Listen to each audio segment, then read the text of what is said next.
everyone. Welcome to our podcast, the Spread the Love podcast. My name is Julieta Silva, and I am here with the two other hosts. I'm Zaina Benton. Hi, I'm Snigdha Bapudi. And we are leaders of a youth-led organization called Spread the Love, where we create encouraging letters, notes, and videos for children with special needs to read and enjoy. Today, we'll be interviewing Laura, a parent who received some letters from our team. So, Laura, can you tell us a little bit about yourself and your family and just introduce yourself? Yeah, sure. My name is Laura Snyder. I have 3 children. Their ages are 6, 4, and 1. Michael is 6. Eden, our second, is 4, and then Abigail is 1. I'm just a stay-at-home mom. I stay home with them and make sure that they are well taken care of, and that's what I do. Perfect. Now, to begin the podcast, I'm gonna ask a description of your child's diagnosis and how that affected your family. Sure. Okay, so Michael was diagnosed with Down syndrome the day after he was born. We didn't have any kind of markers at all, no kind of indications as I was pregnant with him. I was 28, 29 when I was pregnant with him, so there was no reason to be concerned about anything.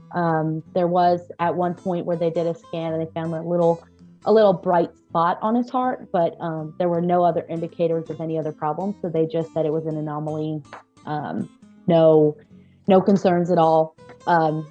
So we left it alone, and I just didn't think anything of it. And so we found out about his diagnosis the day after he was born. The doctor was not very nice about it.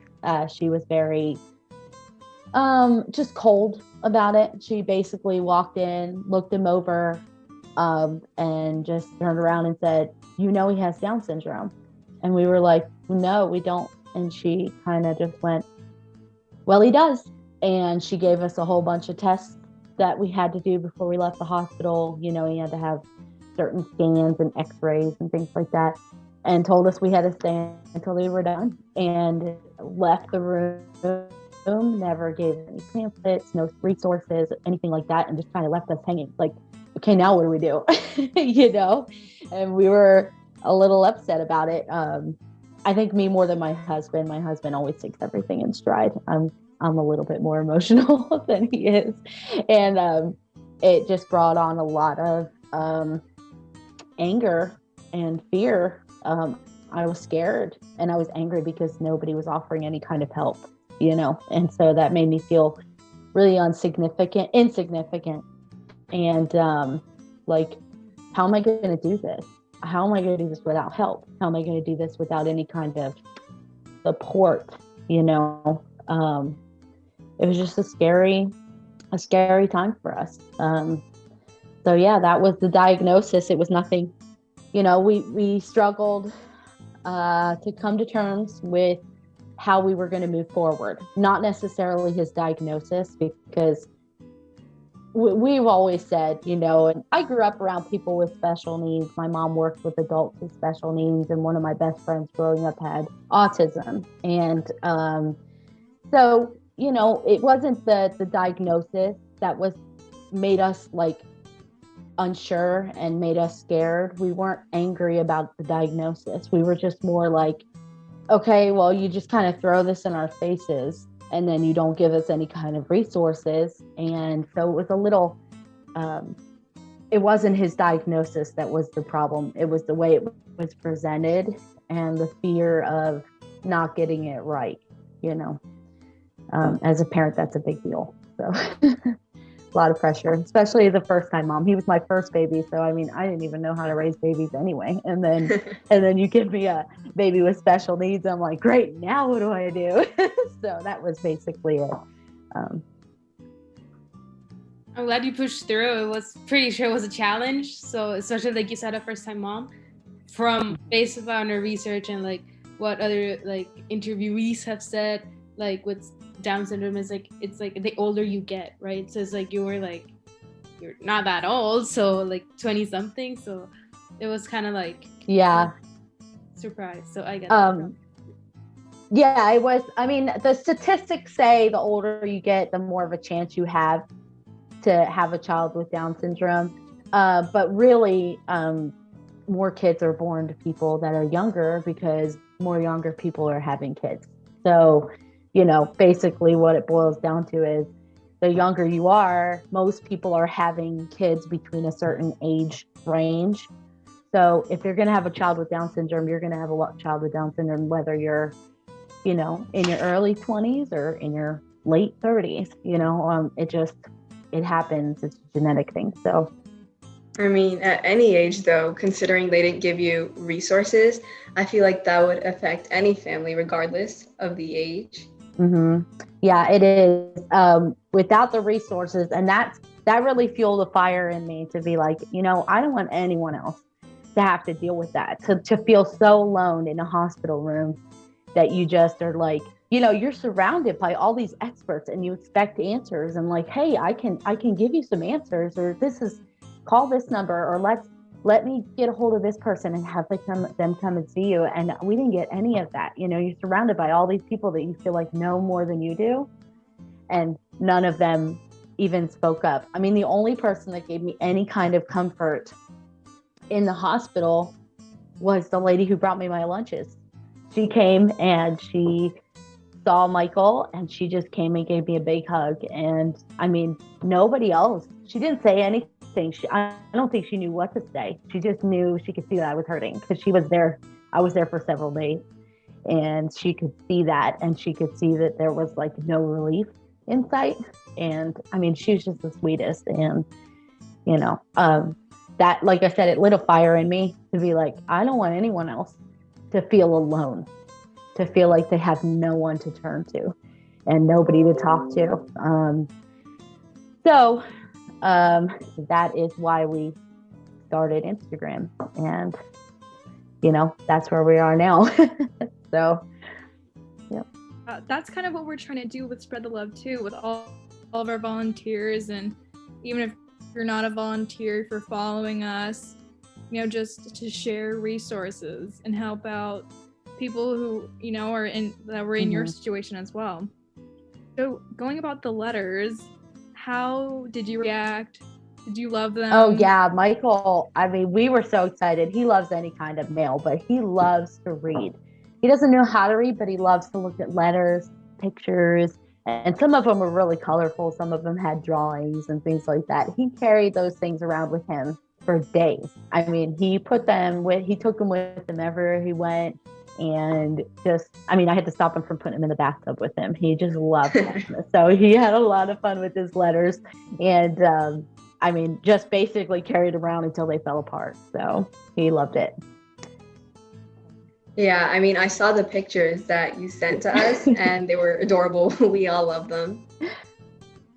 So I wanted to ask, touching back on your story of finding out about your son having Down syndrome, you didn't get the resources. So I know you said you knew other people with special needs, but how did you go about getting more information and figuring out how you wanted to raise your kid and what that meant? A lot of it was just research. I mean, it was a lot of Google in the beginning, which was kind of a mistake because Google's a little scary when you don't know what you're doing or what you're looking for.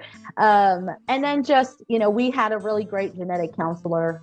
Mikey had some blood work done just to make sure we knew what kind of Down syndrome he had, because there are 3 different types of Down syndrome. And so the genetic counselor was really good about, we walked out of the genetic counseling office with loads of pamphlets and things like that. But by then it had been over a month since we had gotten the diagnosis and taken Michael home. So I had done so much research that I was telling her things as she was speaking to me about, this is why this happens. And, this is how Down syndrome occurs. And I had done so much research just on my own that I was talking to her about that stuff. And she said, "Are you a nurse?" And I said, no, I don't have any kind of nursing degree. I just, when you need to know, you need to know. And it just kind of lit a fire in me to learn. I needed to learn about him because I wasn't just going to sit back and be like, well, no one's telling me what to do, so I guess I'll just sit here and be sad about it. You know, I needed to figure it out. And I've always been kind of the stand up for the underdog kind of person. My whole life I have been. My mom taught me, you know, you respect everybody and you stand up for people that are not being treated right. So for me, you know, it just kind of lit a fire to be like, I'm going to learn everything I can, whether it's books. I mean, I spent time at the library. We had this little tiny library. I lived in a tiny town and we had this little like storefront library. And I spent so much time there. And I had a couple friends that I spoke to that one of them had an adult son with Down syndrome. So I spoke with her a little bit. And so that just helped me kind of wrap my head around it and then go from there. So I think the biggest motherly instincts kicked in. That's what I try and say. I'm wearing him out and we are going to figure this out. We're just going to get it done. And I mean, he's our child. And obviously, you know, in my mind, the Lord gave him to us for a reason. So, and I believe that. So for me, I wanted to make sure that whatever we did it right. So whatever it took. Yeah, for sure. And now speaking more like with Michael and like his uprising, have you had any challenges, whether it be medical wise or just socially or in public, that you had to like experience, and or like someone might have intentionally done something wrong that's considered offensive or something like that? Some challenges that you've faced overall? Sure. Medically wise, he was born with a couple holes in his heart. They monitored them for a few years and he eventually got the all clear for no surgery. They healed up on their own. So that was a blessing to us that we didn't have to deal with open heart surgery. He does have something called Graves' disease, and basically his thyroid just plummets. It'll get real high and then we'll get it under control with medication and then it'll plummet real low again. And then we got to figure out a different medication. And so he struggles with that. And that creates behavioral and health issues in itself. That's our biggest medical issue with him. As far as social stuff goes, I remember one time my husband and I were talking about this last night. I remember one time we were just at a park and a little kid and his mom were in the same area of the playground as us. And he turned around to his mom and he said, "Mom, what's wrong with his face? And why can't he talk?" And his mom just instantly, "Shh, don't ask that. Just be quiet. You be nice, you know?" And in my mind, I was like, well, he's just a curious kid, you know? And I want children to feel free to be curious and feel free to ask questions and not feel like what they're saying or what they're thinking is wrong. So I spoke up and I said, "No, it's okay. He can ask questions." And we talked about it. And we explained what was going on with Michael and we opened up that dialogue with him. And to him, I mean, like, I'm not sure he even retained any of the information because he's a kid, but he walked away and he was like, "Oh, okay," you know. But the lesson being, I don't want people to feel like they need to stop their children from being curious. Feel comfortable asking questions. Feel comfortable. If you wonder, ask, because you would be surprised how many of us mamas in the Down syndrome community or in the disability community as a whole are more than happy to talk about our kids because we love them so much. So we're happy to let you know what's going on or why he's acting this way or maybe why he can't talk to you and maybe how you can talk to him better. So always feel comfortable asking questions and letting your kids ask questions because that's how they learn. And it becomes normal for them, you know, to be able to gather information. And then if someone else, you never know how much they retain. And so someone else walks up and says, "Well, what's wrong with his face?" And he'll say, "Oh, nothing's wrong with his face," you know, and he'll explain maybe how he heard it or how he retained it to the other child. And you just never know how far it can go. It's good for everyone to have a dialogue going, and it's healthy. And I think that's where we're really messed up in I wouldn't say in society. I just think people are afraid of offending everybody all the time, and not to be afraid to ask questions, because most of the time, I would say 99% of the time, there's not going to be an offensive answer. There's going to be yes, I'd love to talk to you about my child. And so let's talk about it. So I feel like that is the biggest thing. Yeah, and I was going to say, I think that's the case with a lot of the families that we've talked to, how they've had interactions where their kids have gone out in public and people like their age that are young have like said things like that, and the mom or parent or whatever has been like, well, maybe we shouldn't ask that. But a lot of parents are saying that they encourage that kind of talk because, I mean, you want to start promoting the awareness and spreading the awareness young so that carries with them. So I think that's great that you have that open mindset about that. Yeah, it is. I mean, if kids grow up knowing that that's normal, then it doesn't become a scary thing as an adult. Just it's normal, and they learn how to stand up for other kids when they need their help. And it doesn't become this like, he's different and I'm scared of it, because some kids, children with Down syndrome have very obvious features that make them stand out different from other children. Just like a child maybe with a limb difference or in a wheelchair, you can see those differences, but then there's some that it's more a behavioral thing, or it's a, more, they might look okay. And then when you start talking to them, you can notice that there's a difference there. And so to have that, to take away that hesitation of asking questions and being informed, wanting to be informed so that you can be a better friend or a better ally to that person, that there's nothing wrong with that at all. So yeah, that's really great. So coming back to family basis, how is like the family dynamic? So Michael with his siblings or friends. Michael and Abigail and Eden have a very typical brother and sister relationship. They're 5. I mean, they're 6. Mikey just turned 6, and I keep forgetting. But they're 6, 4, and 1. So the 6 and the 4-year-old, they're either best friends or they want to like rip each other's heads off, because that's what kids do. Brothers and sisters, they like to get on each other's nerves, or you touched my toy, or, in Eden's mind, she doesn't see that he's different. He's her brother. So she knows that he has Down syndrome. We've talked about that a lot, and that's why he can't talk and things like that. And I see her in public situations saying to people, oh, he's trying to tell you this or whatever. She understands him to a degree as well. But in her mind, he's not any different. So we don't do a whole lot of, oh, well, he has Down syndrome, so we don't expect him to do this and we don't expect him to do that. If it's a rule for one, it's a rule for others. And of course there's adaptations to that, like for instance, Eden, I can tell Eden, hey, it's time for bed, go to your room and get ready for bed. And she can go get herself undressed and get her pajamas on and put her clothes in her laundry basket. But Mikey needs a little bit more assistance in that area. So there are differences, but there's still that idea that, okay, everyone is doing the same thing right now. We're just making adaptations where we need to.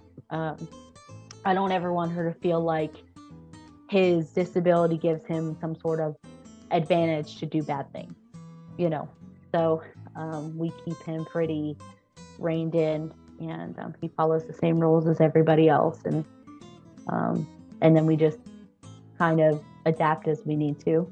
And with friends, I mean, he loves social situations. I mean, if he thrives being around people. He needs to be around people in order to feel, because he communicates with more than just his words, because he doesn't have many words. So he uses finger pointing and tapping somebody and saying, hey, I want to go over here or whatever. So for him, being surrounded by people is his best. That's when he's at his best, is when he's around other people.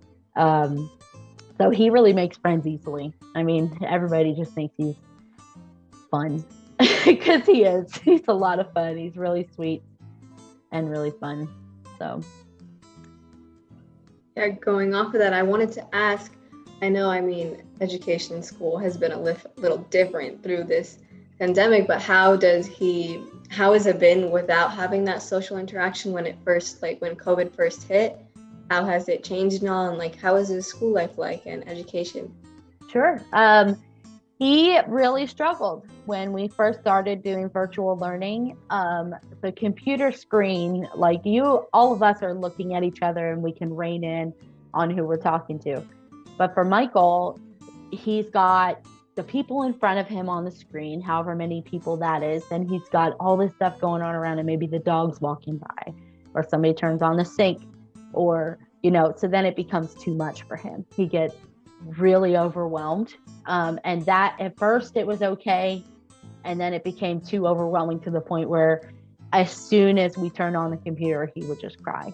He couldn't do it. He can't rationalize it in his head. Like, why do I see my teacher, but I can't be with her, And like I said, with, he relies more communication wise on, whether it's with his tablet, he uses a tablet to communicate some things that he needs, or with pointing or pulling someone to where he wants to be, or pointing to a place on himself. So not being able to do that, really, he struggled. Thankfully, our school district, that only lasted about a month for him. And then our school district basically said the high needs students have to come back because they're not doing well. We have a wonderful school district. And there's only like 6 kids in his whole class, in the high needs class. Mikey goes to a normal kindergarten homeroom class, and then he splits off on the second half of the day to reinforce his learning, things that he learned in the morning. So they let the high needs class come back to school. And that was a huge game changer for him. And, their thought was there's 6 kids in the entire school, so they can come back. And it was really nice. They took extra precautions. And he's really done well since that point, since being able to go back to normal school again. It was to the point when we were doing just virtual that he was either crying or yelling all day long. He couldn't figure it out. And so it just became a really big problem for him. Some kids do really well and some don't. It just wasn't for him. So totally get that. And I'm glad that the school got, first of all, that he has at least 6 other people there with him. Because in my school district, there's probably just not school district, but in my school, there's probably just 2-3 people, not even 5. So I'm glad that he at least had some company there, that the school district was generous enough to just or understanding enough to understand the different circumstances, Mm-hmm. So yeah, the last question that I would like to ask is what are some advice that you would give to parents and families and children with Down syndrome or special needs in general, and maybe even society, about how daily actions to not make your child feel left out? Yes. This is a big one. And this is something my husband and I both talked about. We want people to know that you should assume competence. You can see a difference, but that doesn't mean that, we're going to take all the kids and we're going to go play soccer, but Mikey has Down syndrome. He probably can't do it, so he's not going to come. We're not even going to ask. And so we want people to assume competence. Think that he can do it. Teach him how to do it, because he'll probably learn pretty quick. And even if he doesn't, that's okay. At least give him a chance to figure it out. And if he decides it's not for him, he can just not do it. But not just instantly looking at him and going, that's going to be too hard, we're not even going to ask. Whether it's, I use soccer as an example, but whatever, anything, just give him a chance to figure it out on his own. They don't always have to be in church. He's in a normal Sunday school class. We don't need to have an only special needs Sunday school class. He can be with the other kids and he can figure it out. And if it gets too hard for him, then we can make changes. But at least start out giving him the chance to figure it out, because you can't just always assume that he doesn't have the social skills or the physical skills to do something. You need to be able to look at him like you would any other child. He's a 6-year-old boy. He's not, his diagnosis is not everything that he is. He's a wonderful kid. He's a loving boy. He's a smart kid. And he loves to be a part of things. So always assume that they can do it. And if you're not sure, ask the parent or the person that he's with, hey, do you think he might like to play with us? Or whatever, just always have this attitude of inclusion that Michael is, or anybody is welcome to join in. And then, if it doesn't work out, it doesn't work out, but at least you gave it a shot. So that's a big one. And another one that we really think is important, especially in our family, is to respect personal boundaries. There is this idea that every child with Down syndrome is a wonderful, happy, loving child. In Michael's case, he is a wonderful, happy, loving child. I mean, he's the sweetest boy you'll ever meet. He's so much fun. But you can't just expect every child, to just respect their boundaries. So you can't walk up to him and be like, hey, give me a hug. Or we try not to do that with them either and say, hey, go give so-and-so a hug, or go give him a kiss. Or what if he doesn't want to do that? Why are we making him do something that maybe he's not comfortable doing? So respecting personal boundaries, because in all reality, as he gets older, he needs to understand that those boundaries, that there needs to be boundaries. As a little kid, it's maybe not as much of a threat because we're with him all the time and we can monitor those situations. But maybe when he's a little older and he's off with a group, or he goes over to a friend's house and there's more people there, you want him to know that he has the ability to say, don't do that. I don't like it. I don't want to give you a hug. I don't want you to touch me. I don't want you to do this or that, and be able to respect those boundaries and not give him this idea that he can't say no to anybody, because that would be rude. We want him to know that it's okay. It's okay for you to have those boundaries. It's okay if you don't want to be touched by so-and-so, or be held by so-and-so, or you don't want to give this person a hug today. That's fine. It's not rude. That's your choice. I wouldn't walk up to one of you and be like, give me a hug. I don't even know you, but if you want to, that's fine. But if you're like, no, I don't want to do that, then okay, fine. You don't want to do that, And I think as children, we kind of get this idea that like, go give Uncle so-and-so a hug. We're leaving now. Or go give, this person or that person. We have this idea that if they don't do it, that it's rude. But it's not rude. It's their body. If they don't want to do something, we should be able to let them have those boundaries where they feel comfortable saying no, and it's not a naughty or a wrong thing for them to say. I feel like that is, to me, the biggest one is because I don't know how much as an adult he will retain or comprehend. I know where he is right now, and I know what I can teach him as he gets older, as he grows. So we want him to learn these things now, so that as an adult, that'll carry over into other areas as well. So that's the biggest one. Yeah, that's a really good parenting tip. I also saw something similar to that. So just saying having confidence for their child to say, no, I don't like this, not like the boundaries. I really like that one. So we're at the last 5 minutes of our podcast. So right now, this is your chance to just spotlight yourself, shout yourself out, shout anything that you want, and just basically where can our followers reach yours? Oh, sure. Well, I mean, we're mainly on Instagram. Our handle is the Snyder Clan. And We just basically, I'm happy you introduce yourself to me and I'm happy to meet you, and I'll give you resources. And I've had people reach out and say, hey, this person, has a child that needs open heart surgery.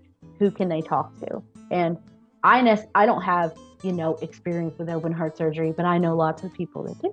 So you have this network, this social network of people that you can reach out and say, hey, can you talk to this lady? And then introduce, because that person has, experience with open heart surgery, and she probably knows a lot more people than me that have experience. So she can introduce them to that network. So that's where I like to be kind of the resource person, like go over here, talk to this person, or go on this website, or, that's what I like to do. I'm kind of like the cheerleader for everybody. So, but that's it. I mean, we don't really do a whole lot. We have a decent following, but it's mostly people in the Down syndrome community. Yeah, so the Snyder Clan is where you can reach us on Instagram. Introduce yourself to me. I'd love to meet you. I'd love to speak with you and, learn more about your family or yourself. So thank you so much. I was just going to say, I noticed that a couple special needs families were following us after you posted that. So I just wanted to say, if there's any family that wants us to write letters to your child, we are more than happy to do so. Oh yeah, that'd be great. And I can definitely make sure that I give you guys another shout out once we air this. I'll make sure that everybody sees it and we can. Thank you. Thank you so much. That's great. I appreciate it. Yeah. For us, you can follow us at Spread the Love with a period between the R and the E on Instagram, and also follow us on TikTok, and just remember to listen to our other podcasts that will be in our channel right now. So thank you so much for listening, and we will see you all later. Do you guys want to meet Mikey real quick? I just told yes. to bring him in. So sure, we have like 2 minutes. So okay, good. Yeah, he's gonna bring him in. You want to tell him your name? You want to say your name? He doesn't like the computer very much, so see how he is. He's like, nope. This is exactly what happens as soon as the computer turns on. Oh, you're out, huh? That's okay. Yeah, he's gone.